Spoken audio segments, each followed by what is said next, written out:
Have you worked hard all your life? Do you feel like you've got what you deserved? Have you been holding on when the time was right? But you can trust me on this. If you stay at home until all the lights are on green, you're never going to get into town.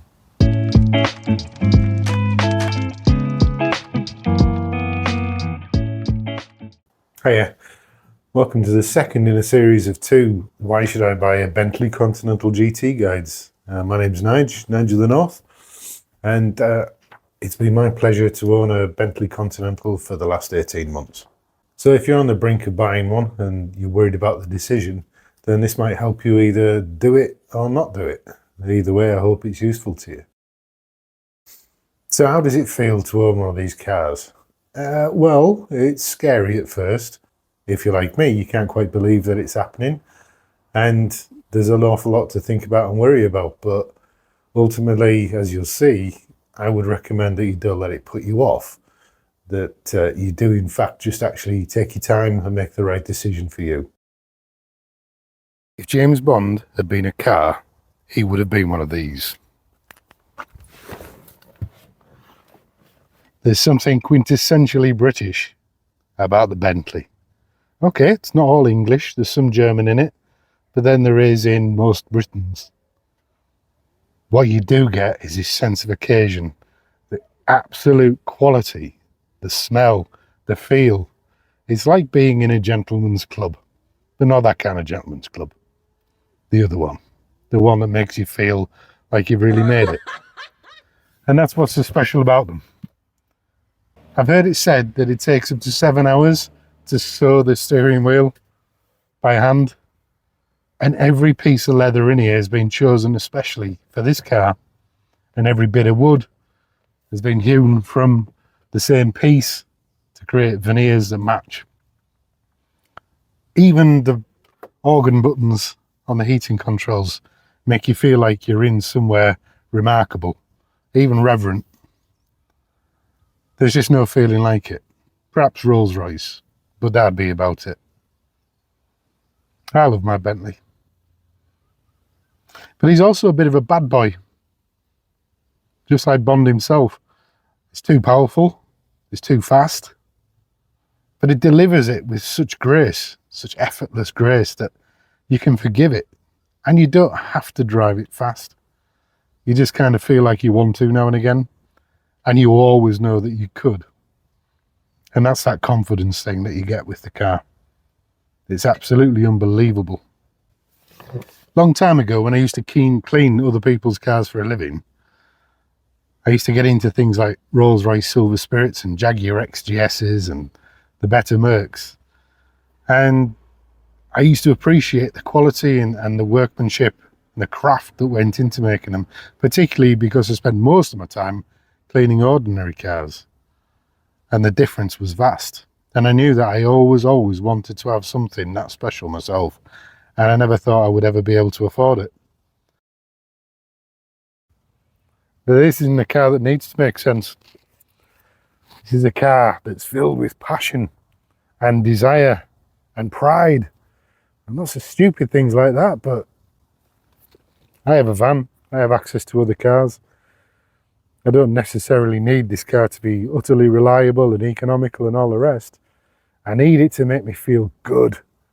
When I take my overalls off and wash the shit off my hands, I want to feel good about my life and how hard I work. I deserve it. If you come into this and you can afford to pay a mechanic to do all of the work for you, then good luck to you. That's great. That's definitely one way to go. But what you'll miss out on along the way is getting to know your car. Because until you've fixed it, until you've been broken down somewhere at the end of a road and no one else can help you, and manage to pull it out of the bag and get your car running again, you'll never feel that connection that I've got and that other people who do their own work get. It's not easy, it's scary, it's probably ill-advised, but as long as you work safely and you do your research and you buy the right stuff and you get the right tools and you watch enough videos, then it's worth it. You'll get a lot out of it. and then you won't have to feel embarrassed about having a Bentley. You get surprisingly little jealousy, actually. I think most people look at these, and particularly when it's a bit older like this, and clearly I'm not a very wealthy man, and I'm not a big head either, and they see me cleaning it every week, and they see me tinkering with it and fixing it, and I don't know what they think to themselves, whether they're thinking, ah, yeah, big head, he's blown it, he's bought a lemon, it's going to all go terribly wrong. And I actually really don't care, because this is my dream, and I'm making it come true day by day. Every time something goes wrong, I'll fix it. But it hasn't been that bad. I worked out this morning for another video how much it's cost me in the 18 months that I've had it, on top of the purchase price, and it comes out, I think it was 3,800 quid. And that was to get the wheels refurbed, to change the plugs and coils, and to change the oil and filter, and to service the gearbox and replace one of the pipes that had gone and left us stranded in the middle of Northumberland. So I don't think that's too bad. That's to say that I did jobs that the last owner probably got rid of the car for. And I've got this wonderful car that seems to be in really good condition.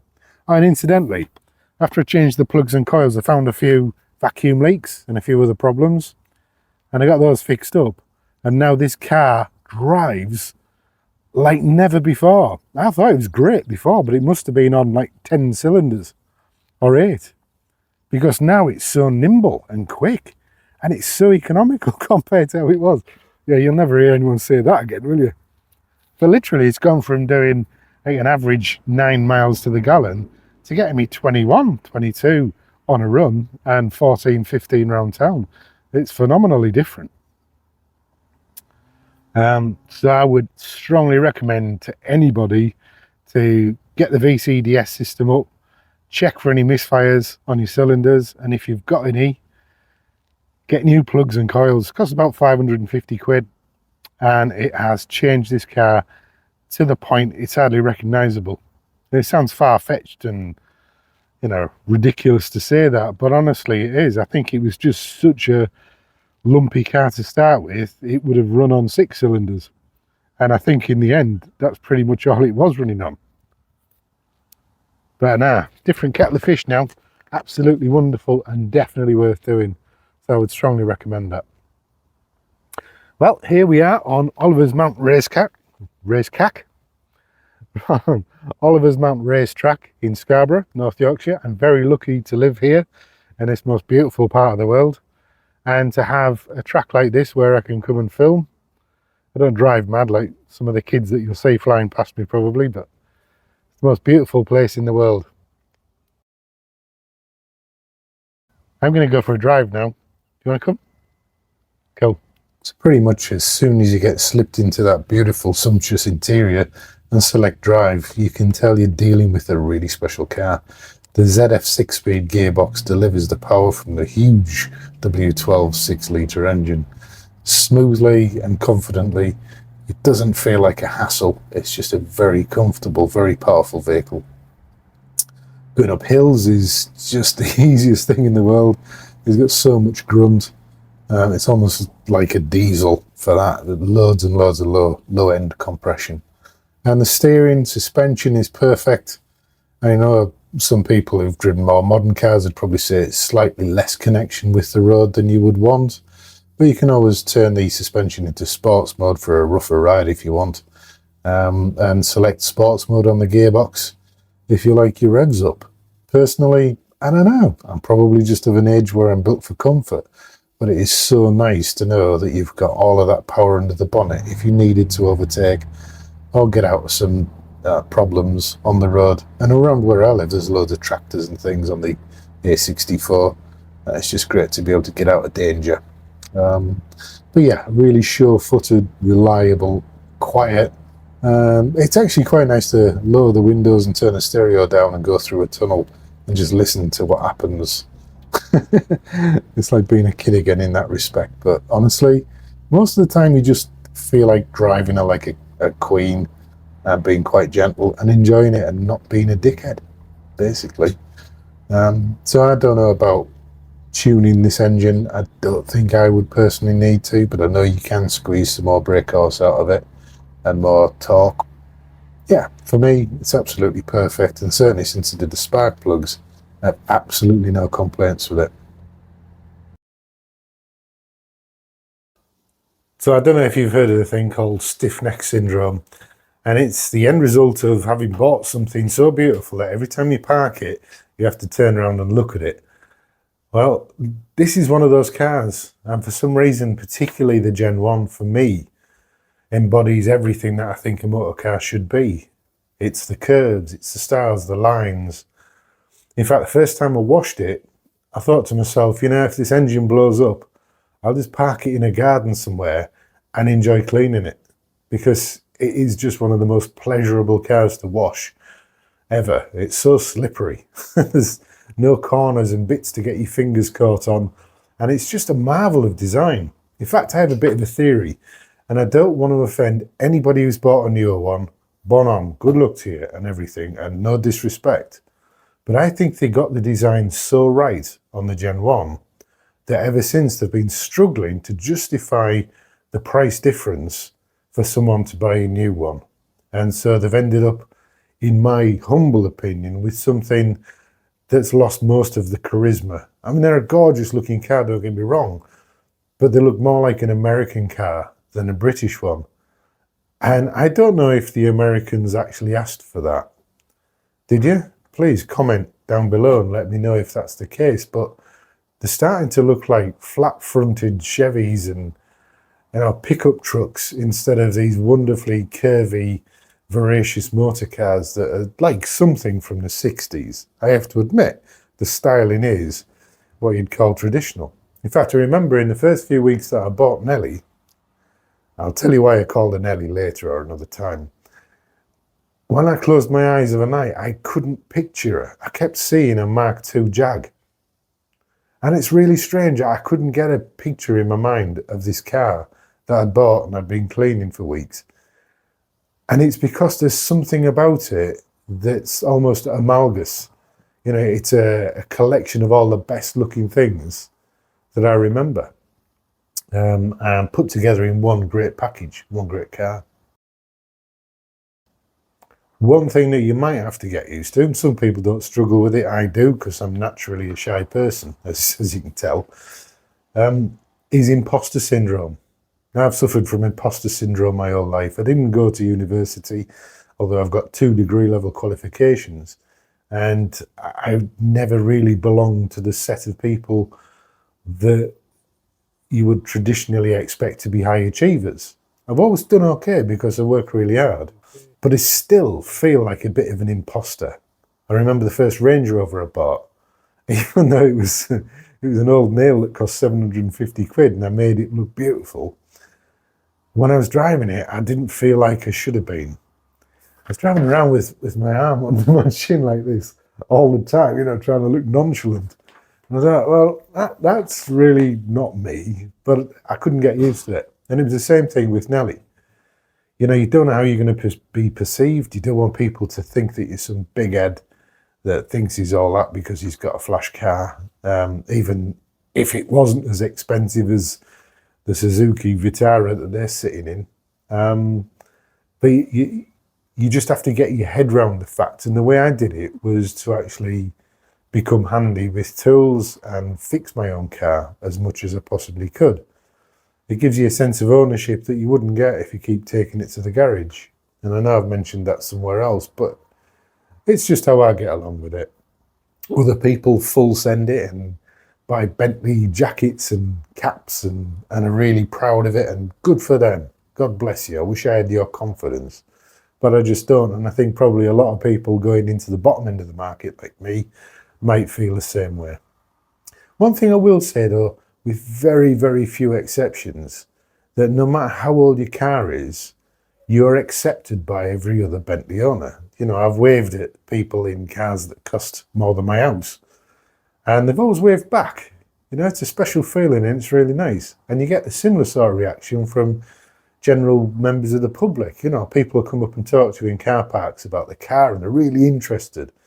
And I don't know whether that's because I'm in Britain and it's ostensibly a British car or what, but it's a really nice feeling.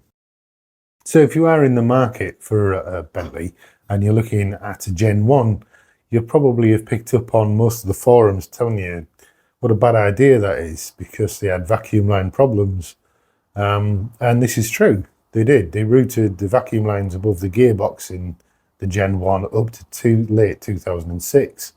And that means it's an engine out job if these 100, 200 quid vacuum lines go. And that's a real pain in the neck. But that doesn't mean to say that those vehicles after 2006 are going to have problems with vacuum lines. They are. And to my way of thinking, if a Gen 1 is running okay, then it's probably already had its lines done. And again, that's not to say that they're not going to go again, because if they were replaced with the Bentley replacements, they probably will do. But it's something that you just need to check up on before you buy one. It can happen to any of them. And it's never cheap, no matter what. The second big bugbear for a lot of people is the infotainment system. I mean, it's pretty crappy. I've got a workaround with an FM transmitter that plugs into my cigar lighter, and for me that works perfectly well, and it still transmits instructions from my Google Maps, and I'm quite happy with that for the amount of time I use the car. But I realise nowadays a lot of people would prefer to have, Apple CarPlay and Android apps and things like that in a car. And you can do that. There are conversion kits for it, but it's quite an expensive thing to do, and I think it's fairly difficult to get it all working unless you get a professional company with a lot of experience to do it for you. So there's the infotainment, there's the vac lines, but why didn't I buy a newer Continental? And the answer, the honest answer, is that I had a budget which would have allowed me to buy a later car, but it didn't guarantee that I would not need to spend quite a lot of money on it getting it right. So I decided to go for the best in my price bracket, Generation 1 GT, and keep a certain amount of money to one side to repair it when I needed to. And that's worked really well for me. I would always recommend anybody buying one of these cars to have 10 grand in the bank, just in case. Hopefully you won't need it, but if you do, then it's there, and it's not the end of the story for you if all things go wrong. And that's about as much as I could ever imagine anyone needing to spend to get one back on the road. I certainly haven't spent anywhere near that, and I've had some fairly major problems. I think we probably all agree that this kind of purchase makes absolutely no sense. So what was it that took a relatively sensible, sane person like me and made me do it? Well, simply, it came out of the blue. After the BMW burnt up, I started looking at videos online about different cars. And one particular YouTube video I watched suggested I just do a random search in Auto Trader with a price bracket and some of the basic necessities that I thought I needed, and see what came up, what I could get, how much bang I could get for my buck, I think it was called. And Bentley came up as one of the options, Mercedes S-Class and a few others. Jaguar XKs were another.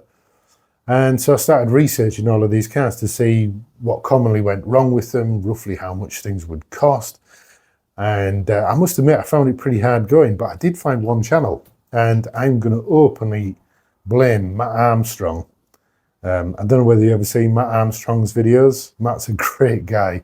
And in the early days, he was buying ridiculous cars that had been accident damaged and turning his hand to them and making them great. And one of them was a Bentley Continental GT. And if you haven't seen that series, absolutely recommend you watch it, because it's a journey and a half.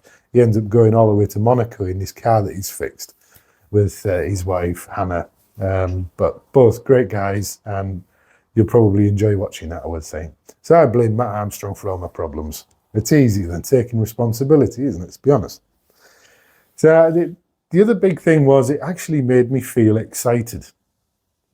I'd been expecting in my time of life, I'm nearly 60, to find myself settling for something, settling for a car that was sensible, that was going to see me through, and hopefully not to the end, unless it's a really, really good car. But that was my frame of mind. And so it was totally unexpected. It made me very happy to think that it was possible. And it excited me in a way that I haven't been excited about a car since I was about 18. And that was a clapped out Mini.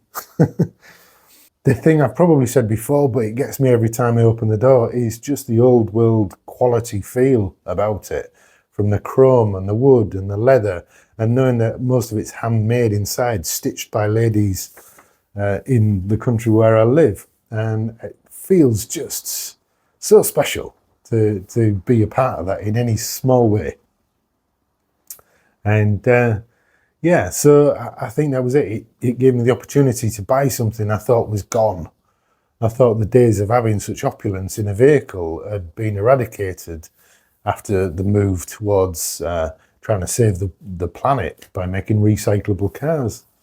So that was a really nice surprise, and it was one of the things that made me want to buy it.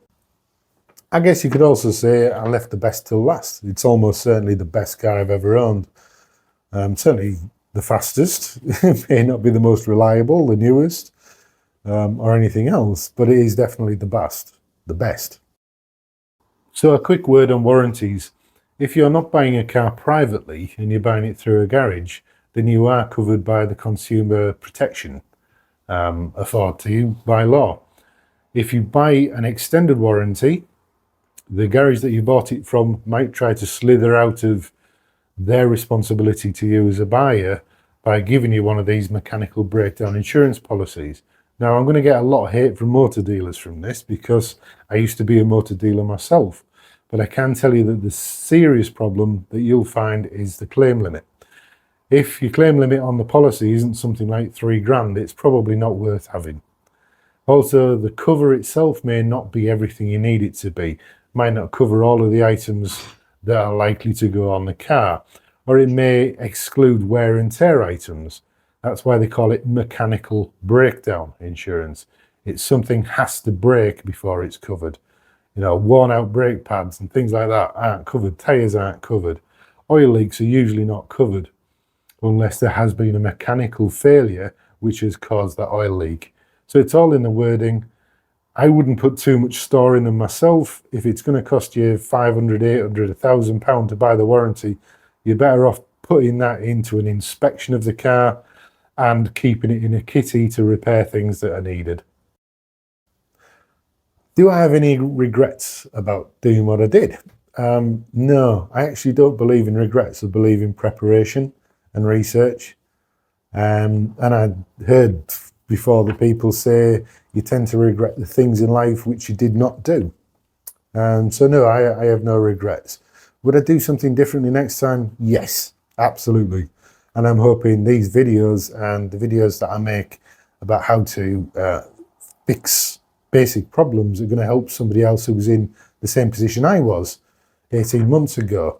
I would definitely invest in VCDS, a cable and a laptop and the software from Rostec. And I would take that with me and I would insist on reading the codes and then having a good test drive and then reading the codes again to see what's what. You know, the owner who's selling it may not know that there's a lot wrong with it, but when the codes come back after the test drive, you've got yourself some bargaining power and you've also got a better idea of what you're getting yourself into. I would never say that a load of faults is a reason not to buy a car, but it just gives you more information about how much it's going to cost you to put it right. So let's say you've actually bought your car and now you're wondering what to do with it. Well, there are some wise precautions to take. Firstly, I would say invest in reasonably good breakdown cover. That way, when the worst happens, and it probably will, you're going to get home or you're going to get to the garage where you can get it repaired. It takes a lot of pressure out of it. I have a story that I'm going to tell you about fixing the automatic gearbox another time, where the breakdown cover that I'd got saved us an absolute fortune. So that's definitely worth getting. Keep your contingency safe, you know, just because you don't seem to have any problems. Consider that money that you kept, that 10 grand or whatever it is, consider that spent and just leave it somewhere gaining interest until you need it. Think about a spare car or access to other transport, because there are going to be times when your car's going to be off the road and you're waiting for parts or you're waiting for a solution. And it just takes a lot of pressure off you. Finally, I think one of the most important considerations is that if it's not just you that's going to be affected by this buying decision, then you need to have everybody on board. So if you have a wife or partner who is perhaps going to be pissed off because you've broken down again at the side of the road, it doesn't help that they always thought it was a bad idea. If you feel it's going to be the case that you're going to get it in the neck, then I wouldn't do it. You both have to be absolutely on board, and you both have to be really good at travel scrabble and subsisting on half a litre of water and a Mars bar for 3 hours while you wait for a breakdown truck. If you're on the right bus with the right people, the destination doesn't really matter. And that's the thing about this. This isn't just buying a car. And if your partner can't get his or head around that fact, then I wouldn't give yourself the misery of it. That's being honest. You might be wondering if this is the right time for you. You might be thinking, well, you know, it'll come down in price in the future and things like that. I don't believe that's true. I think there is a bottom for these cars. There's an absolute bottom. And I think that's somewhere around £6,500. And that's what you can get if you take them to a scrap yard with a working engine. They are still worth a lot of money because all of the parts on them add up to a great value. So there is a bottom value for a working, good condition car for its age. And we're talking 18, 19, 20-year-old cars now. But there's still, some of them look absolutely fantastic, mine among them.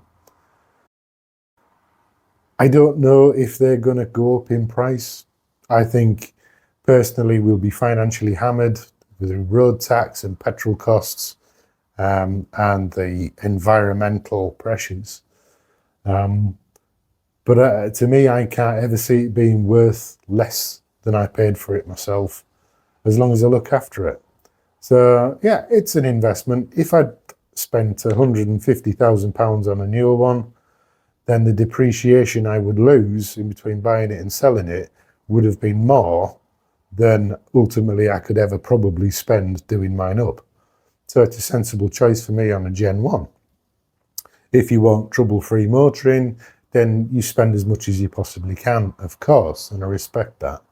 But I don't expect that. In fact, actually, I'm one of those guys who gets bored when things are finished. When I get really good at something, I lose interest in it. And I'll probably never lose interest in Nelly because she'll never be absolutely right. And that suits me just fine. And if you're in the same sort of mindset, then I would say go for it.